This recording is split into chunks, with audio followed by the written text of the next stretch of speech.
Hey everyone, and welcome back for another deep dive. Have you ever, I don't know, like wished you could just sort of see how someone else thinks? Like peek right inside their brain. Yeah, and like see the world through their eyes. Well, that's kind of what we're doing today. Kind of amazing, right? Yeah.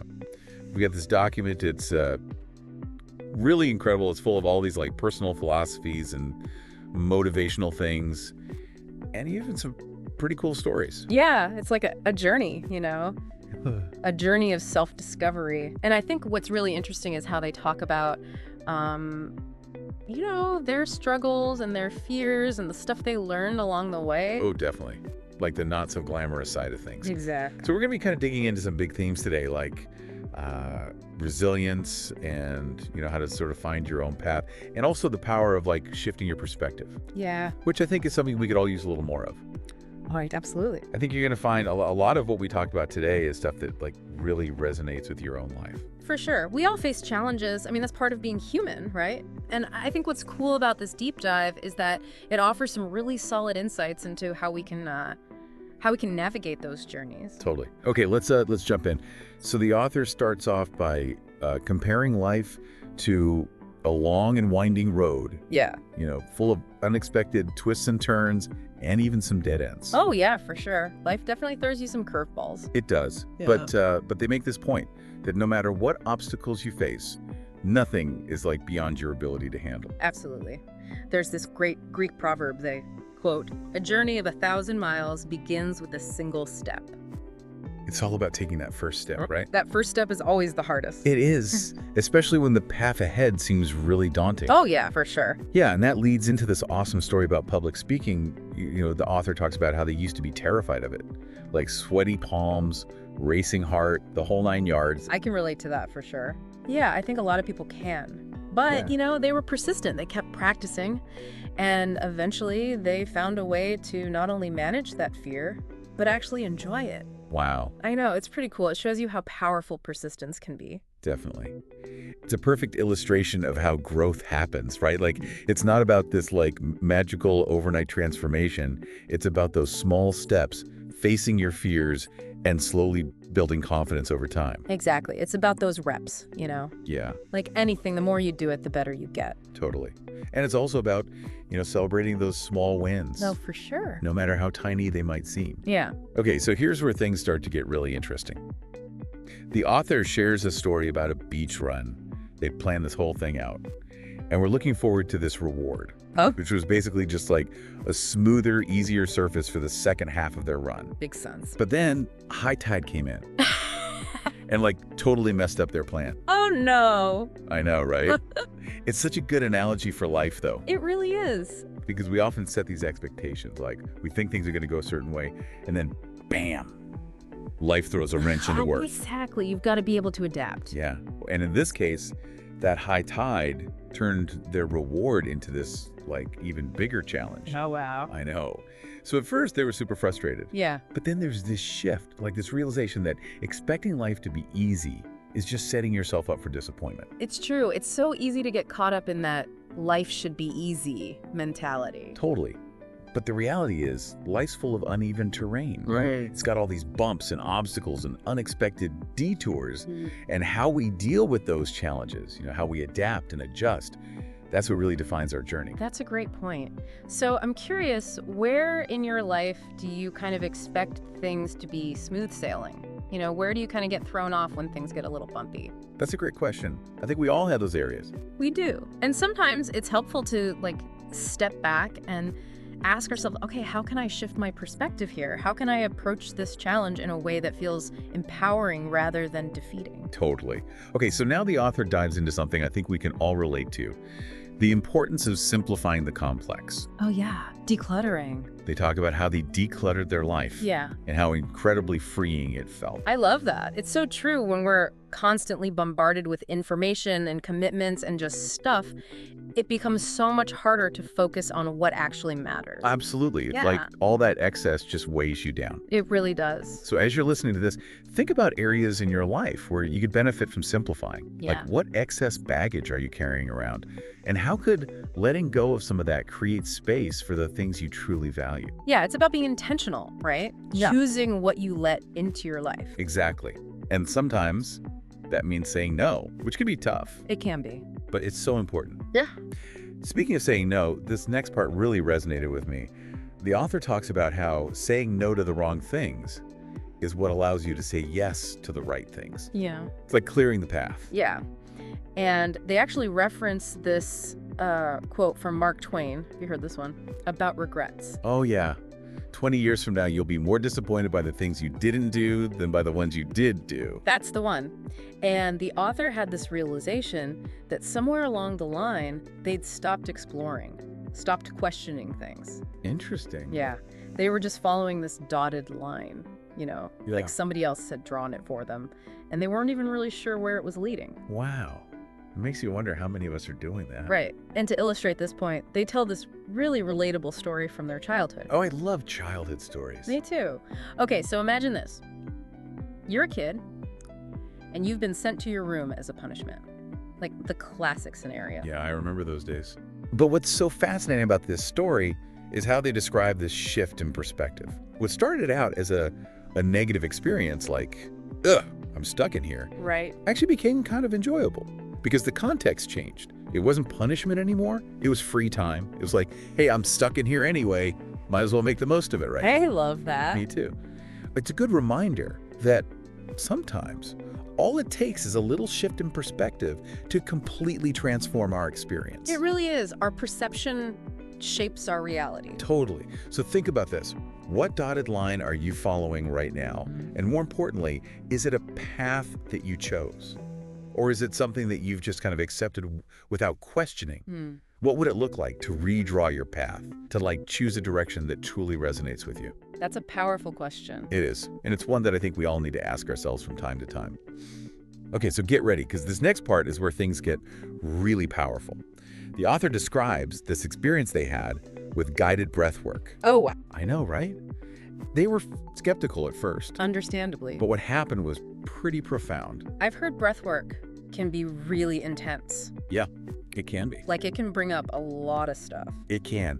So what's interesting is they talk about how they were kind of resistant to the whole idea at first. Oh, I get that. Like they had this preconceived notion that it was just a bunch of woo-woo stuff, Yeah. But then they decided to give it a shot. Good for them. And what they discovered was this like whole new level of self-awareness Yeah. and even emotional release. Wow. Yeah, it's pretty amazing. Mm. So there's this one moment during the session that's really powerful. Okay. The instructor is guiding them to have this conversation with their younger selves. Interesting. And at one point, the instructor says something that just totally hits them like a ton of bricks. They say, "We weren't meant to suffer or hold on to suffering." That's deep. It is. And that statement, it really resonated with me too. Because it's so easy to get caught up in our own stories, right? To like rationalize our pain and almost normalize suffering as just part of the human experience. Totally. We tell ourselves this is just how things are, or I'm used to it. Exactly. But what this author's experience suggests is that maybe there's a different way.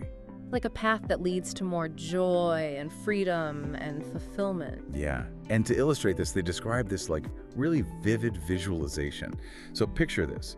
You're climbing down a ladder into this dark, deep canyon. Okay. And it's kind of scary at first. But as you descend, the colors become brighter, the path gets easier, and then you reach this unbelievably beautiful, vibrant world at the bottom. Wow, that's beautiful. It is. And it's such a powerful metaphor for the journey of self-discovery, right? It really is. The darkness representing those limiting beliefs. Yeah. Those patterns of suffering that we cling to, the things that keep us stuck. Exactly. And then the light at the bottom of the canyon, that's the realization that we don't have to suffer. Right. It's the understanding that there's a more joyful, authentic way of being.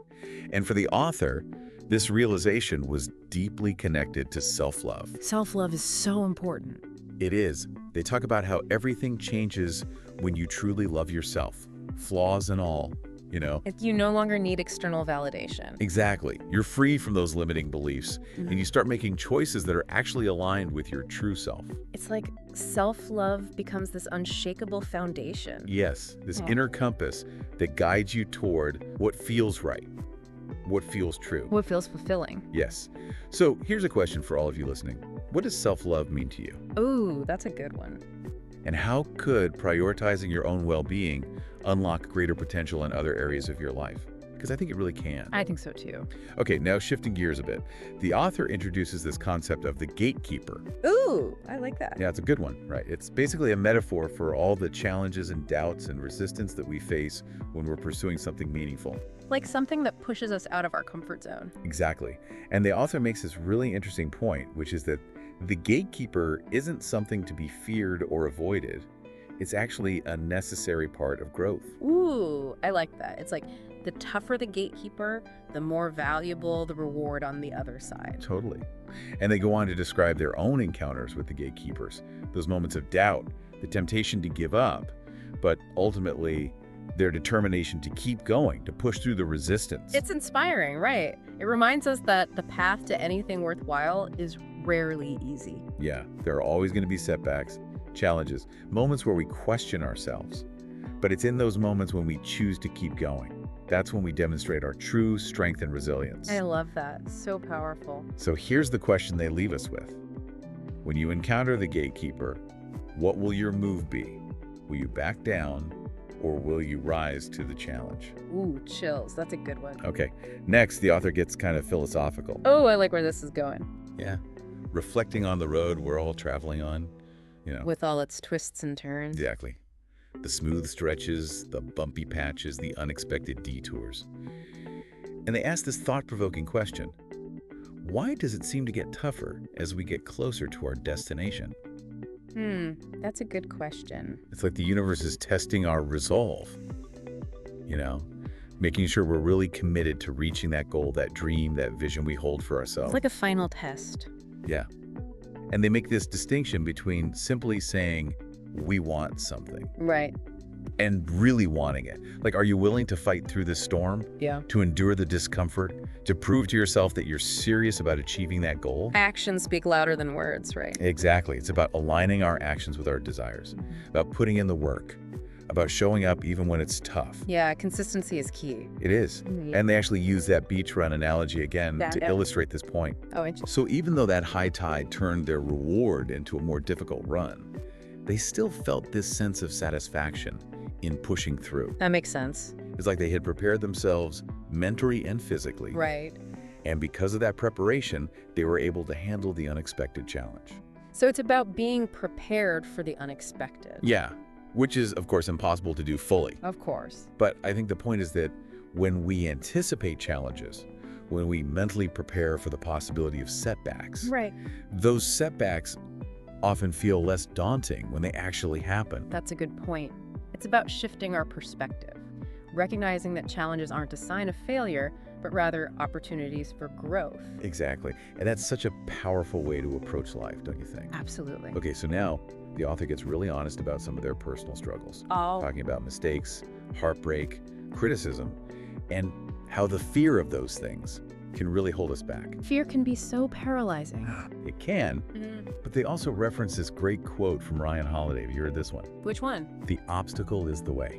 Ooh, yeah, I love that one. It's so good, right? It is. And it basically means that it's in facing those challenges, in embracing the discomfort, that we truly grow. Like the obstacle itself is the path to growth. Profound. I know.